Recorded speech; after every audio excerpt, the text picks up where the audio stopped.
Welcome back to Serial, the show where food and crime collide. Today we're going to be talking about Danny rolling the Gainesville Ripper, and we're also going to be making a quick no-bake cheesecake with some strawberry sauce. So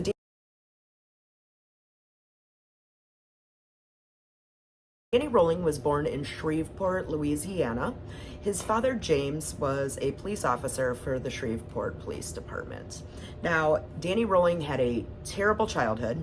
His father, James, was so abusive. He abused his wife and his two sons, Kevin and Danny, and would often tell the boys that they weren't wanted and that he never wanted to have children.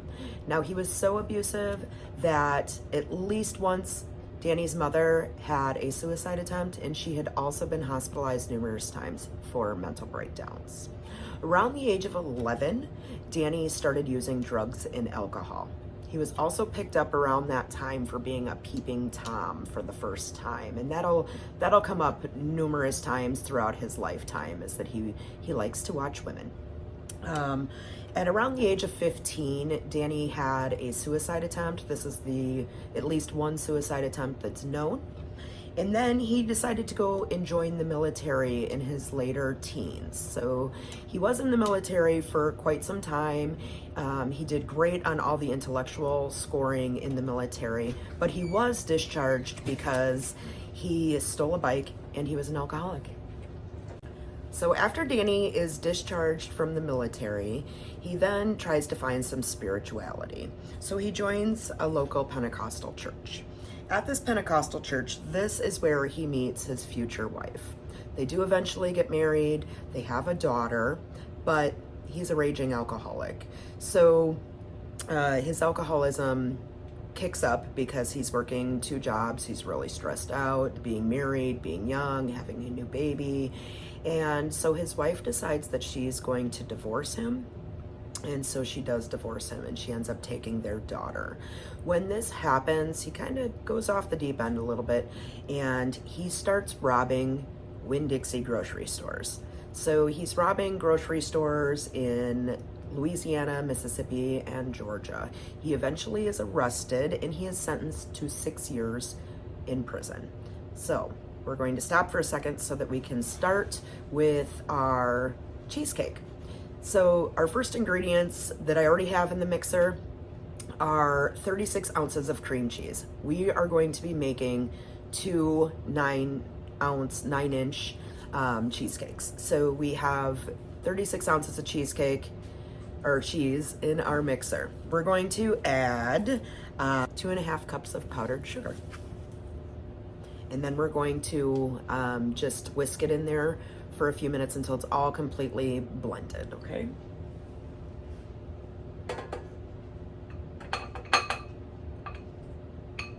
So Danny is working two jobs, but he's still a raging alcoholic once he gets out of prison. So he had that 6-year stint for burglary. He also then is going to do another 4-year stint for more burglary, because as soon as he got out, he just went right back to robbing grocery stores. Anyway, he's working at a restaurant where he ends up getting fired. This is around 1989. He ends up getting fired from this Pancho's restaurant because he is often not showing up for work, and when he does, he is drunk. On his last day at work, when they fire him, he tells everybody that he's going to kill them, but he doesn't actually kill them. So he actually goes, he's been stalking someone for quite a while now. He's been stalking a girl by the name of Julie Grissom. She's 24 years old. She works at a Dillard's department store in Shreveport, at the mall. And he's been stalking her. So he goes to her house, and he doesn't expect anyone else to be home, but Julie actually lives with her father, and they have an 8-year-old by the name of Sean. Now, some of my research has said it is Julie's son, and some have said that it is actually her nephew. So I'm unclear if it's her son or her nephew. Anyway, he is 8 years old. So Danny Rolling breaks into their house. He ends up killing Tom, who is Julie's father. He ends up stabbing Sean as he watches TV, and both of those bodies just lay exactly where he killed them at. Now, Julie, on the other hand, that he's been stalking, he rapes her, stabs her. He then poses her body. Now, the posing of her body is going to be important because years later, that's how they're going to trace him back to this murder, because he gets away with it for now. And then he becomes a drifter, and he drifts from Louisiana, Mississippi, Georgia, and Florida. So that is what he's doing now from 1989, and that's going to bring him all the way up to August of 1990. So in August of 1990, he is living in the woods. He has a drifter camp in the woods with a few others, and he's living in just off the campus of the University of Florida at Gainesville. This is where he is going to get his moniker. Before we go into what happens in Gainesville, we're going to add the rest of our ingredients to our cheesecake. So we have 1 tablespoon of lemon juice and a tablespoon of vanilla, and we're going to whip that into our cheesecake batter that we already have started. We're also going to be adding 2.5 cups of heavy cream. So Danny Rolling is living in a drifter camp just on the outskirts of the University of Florida in Gainesville. And this is where he is going to end up getting his moniker, the Gainesville Ripper. So in August of 1990, now Sonia Larson is 18 years old and her roommate is 17-year-old Christina Powell. They're both freshmen at the University of Florida in Gainesville. They're just living just off of campus housing. Now, back in 1990, and all of the college kids just came back to school, it takes a little bit for them to get their phone line hooked up. So their phone lines are actually not hooked up yet when their murders will take place, because there's just an influx of everybody needs a phone. So Friday, 3 a.m., Danny Rolling finds that their door is unlocked. Now, he has been stalking them. He followed them at Walmart, and he's just been watching these two girls. Okay, so Christina is asleep on the couch. He then stands over her and just watches her for a minute. Then he decides to go upstairs to Sonia's room. He duct tapes her mouth, and then she wakes up. And he stabs her, and then he goes and attacks Christina. He rapes her and he stabs her in the back 7 times. Okay, so both girls are dead. People are coming to their house. They're leaving notes on their door. Where are you? We haven't seen you. Sorry we missed you. Just different notes of everybody coming, just a new school year, so everybody wants to get together. Now it is Florida. It is August. It's very hot out. Their apartment did not have any air conditioning. So at some point, people are starting to smell their bodies. Now on Sunday, this is Friday at 3 a.m. On Sunday, no one has been able to get a hold of them yet at all. And I'll go back into where they're at on Sunday in just a second. I just want to let you know where we're at with our cheesecake here. It has been completely whipped together. It is ready to go into the shells. We'll do that here in a second. Now, we just did store-bought graham cracker crusts. We did the 9-ounce size, which is the bigger of the size of graham cracker crusts, and our recipe is making 2. So you'll be able to have one for yourselves and one to share. We're just going to keep both here at our house, of course. So he killed Christina and Sonia on Friday night. Now here we are on Saturday night. Krista Hoyt is a Santa Fe college student, which is another college just connected to the University of Florida. She actually works in the records department for the sheriff's office. He's been watching her. So he actually gets into her house and he waits for her to come home. But she doesn't come home right away because she decides to go play some racquetball with some friends. So about 11 p.m. on Saturday night, that's when she gets home and he attacks her. Now, Krista Hoyt's murder is going to be probably the most gruesome of his murders that he will have committed. So we have the 3 Grissom murders already. Now we have Christina and Sonia, and now he is committing Krista Hoyt's murder. Krista Hoyt's murder is a lot like all of the murders that he's committed so far. So he is going to rape her. He's going to stab her. He actually decapitates Krista Hoyt, and then he places a mirror by her head that is sitting on a bookshelf in her room. Her body is posed suggestively, just like his past victims so far. He sexually mutilates her as well. He removes her nipples. They also find dish soap that he tried to eliminate some of his DNA evidence with the use of dish soap. He also does this on Christina's body, one of the first two Gainesville victims. So, Krista Hoyt has now been murdered. So there are 3 murders. Now let's go to Sunday. Okay, nobody has heard from Christina and Sonia. So on Sunday, Christina's parents contact the maintenance department of the apartments that they are living in. And then maintenance goes to their apartment. Maintenance then calls the police, and the police arrive at their apartment. No one has seen the girls since Friday. Okay. They find the girls, and then they find the bodies of Sonia and Christina. Okay. Christina was left provocatively posed. She was sexually mutilated.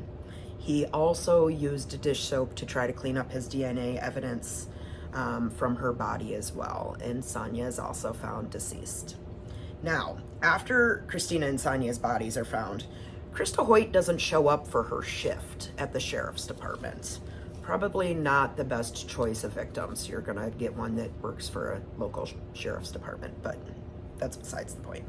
So the sheriff's department sends deputies to her house. They've tried calling her. She's not responding. And she didn't call in. And she is supposed to be a very hardworking student and a very hardworking employee. So they find this quite strange. So they send 2 deputies to her house to check in on her. What they end up finding is they can't get in the front door. The door is locked. They go around back. They get into her house, and they do find her decapitated head sitting on the bookshelf with the mirror. They find her body suggestively posed. She's been mutilated. She's been raped. She's been stabbed. So now you have all 3 girls killed and murdered, basically the exact same way, 2 of which have been posed and mutilated and raped. And the strange thing about it is all 3 girls right now have brown hair and brown eyes. They're all similar build. They're all around the same age. So that's going to come into play in just a little bit here. Okay, so after the first 3 murders, the police force, they gang up with the FBI, and they come up with a task force to find this. You have all of these college students returning to college right now. It's mass hysteria. Some of these kids are withdrawing from college and going back home. They don't want to be there. Okay, the girls on the campus, they are traveling in numbers. The sales of door locks and guns go up on the campus, and it's just craziness, and there is sheer panic. Girls are all staying together. They're doing sleepovers at each other's houses. And the reason I'm bringing all this up is because Danny Rolling is actually he's actually the basis for the Scream movies. So if you're familiar with the movies, any of the Scream movies, that was based off of Danny Rolling's crimes. So much like that is what is going on here. Now, before we go any further and talk about his last 2 victims, we're going to go ahead and start our strawberry sauce. So for our strawberry sauce, we have 1.5 pounds of sliced up strawberries. We're just going to put them in our pan. We also have 1/4 cup of granulated sugar. And we have 1/4 cup of water. And 3 tablespoons of cornstarch. Now, we're just going to cook this on a low simmer for about 5 minutes. So this can sit here and cook while we finish talking about Danny Rolling.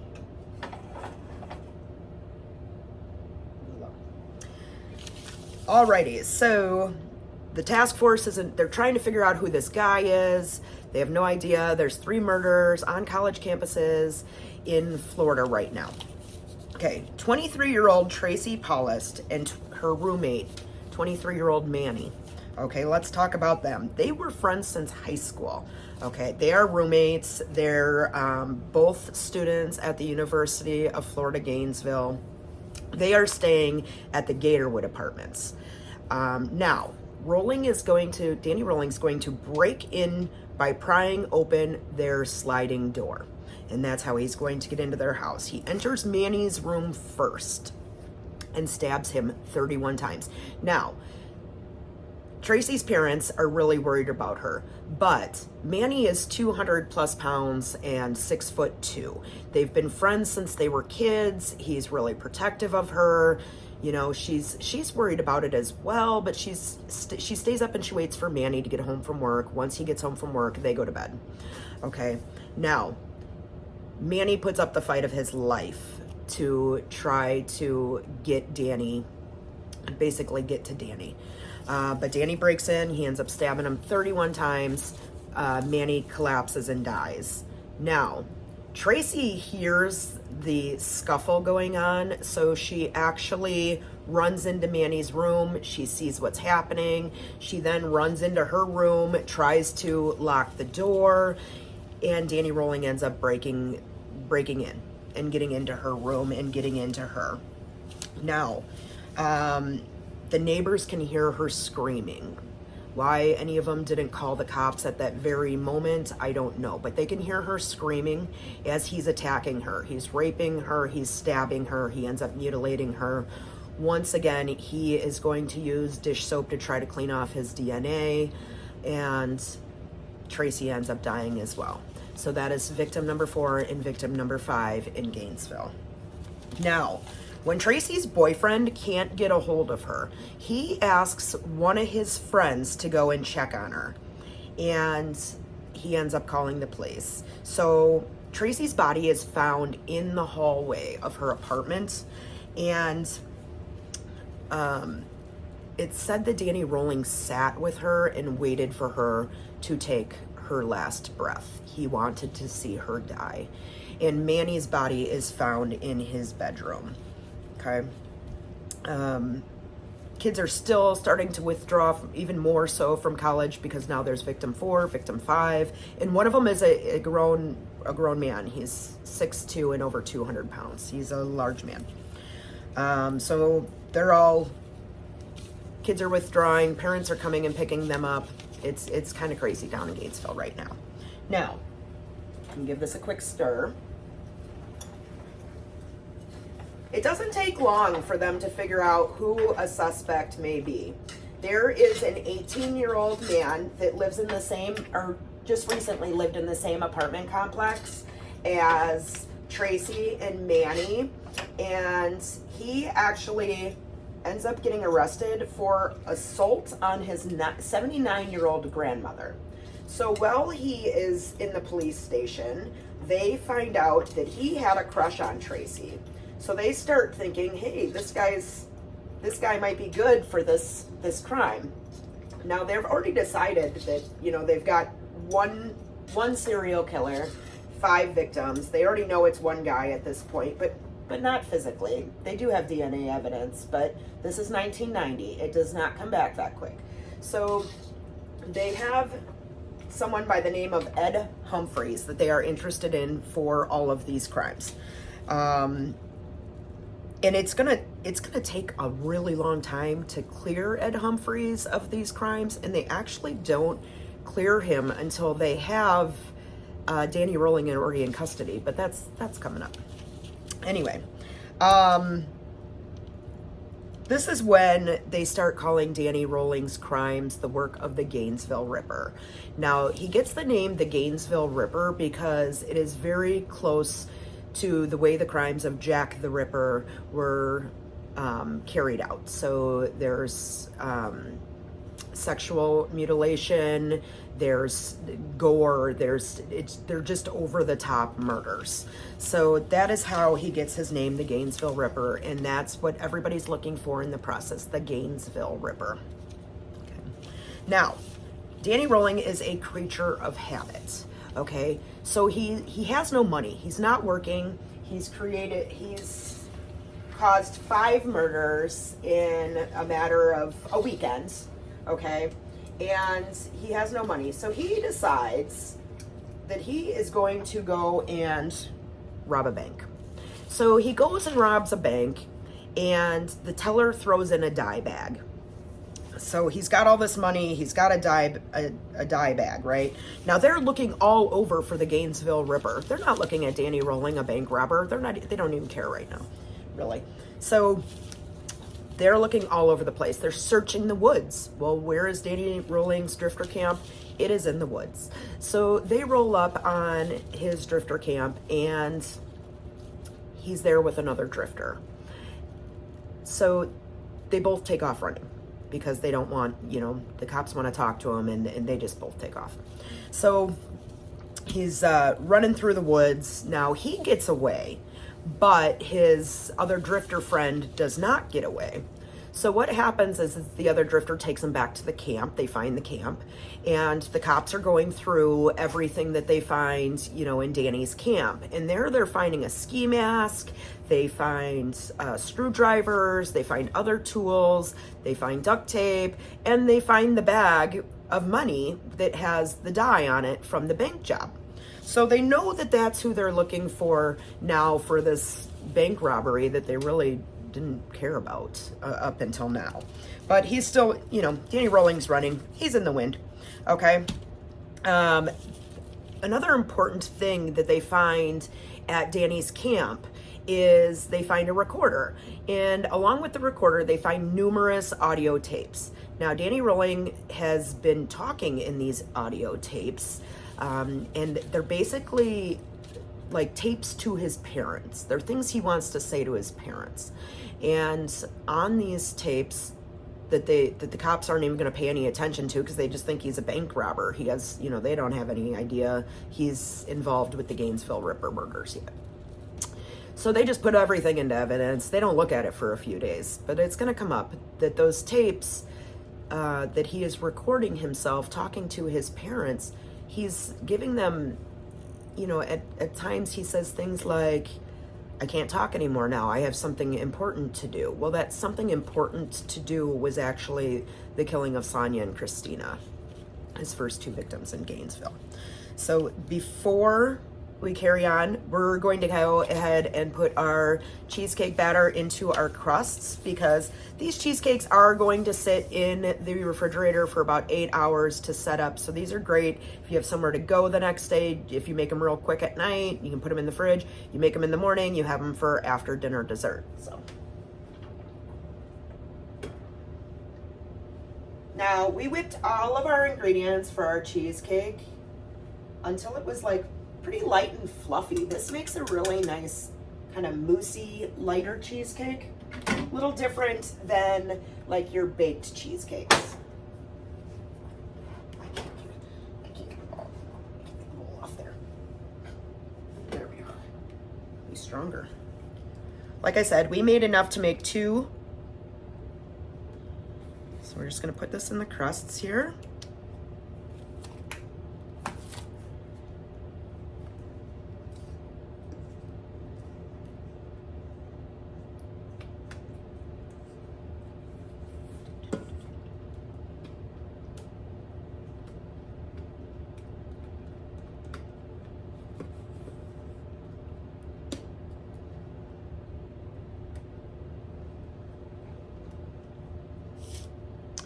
So we're just putting this in here and kind of spreading it out evenly, and then we will put it in the fridge. Our strawberry sauce is also done. That you make ahead of time and also refrigerate. So we're just going to spread this out here.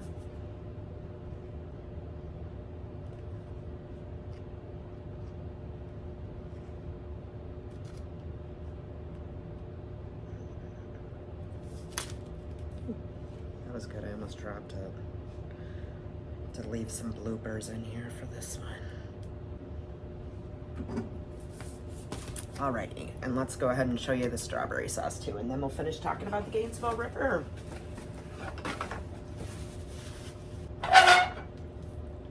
So this is our strawberry sauce. We're just gonna put it in this bowl here to cool. And the strawberry sauce. Okay, so Danny is on the run, and he's on the run because he knows that they found his bank money. So he thinks that they're going to be after him for the bank robbery, which they are, kinda, not really. They've got bigger fish to fry right now. So he's a creature of habit. So he then goes and decides to rob a Winn-Dixie grocery store because he's already done this numerous times, right? So the difference is he gets out of the Winn-Dixie, but he ends up getting arrested on September 7th of 1990. They still really have no idea that he's the Gainesville Ripper, but they do know that he's the bank robber. So when they get him for the grocery store heist, they now have him for the bank robbery. Okay. They then decide that they're going to look at all of the stuff that they got in evidence from his camp, but not until after he's already convicted of the bank robbery and the Winn-Dixie grocery store robbery. So because he's a repeat offender, he's now already serving a lifetime sentence for those robberies alone. So he's already in jail. And the task force actually decides that they're going to take a look at all of that evidence, and they start listening to those audio recordings. And they start putting two and two together. They start looking at the tools and the ski mask and everything that they find. And they say, you know what?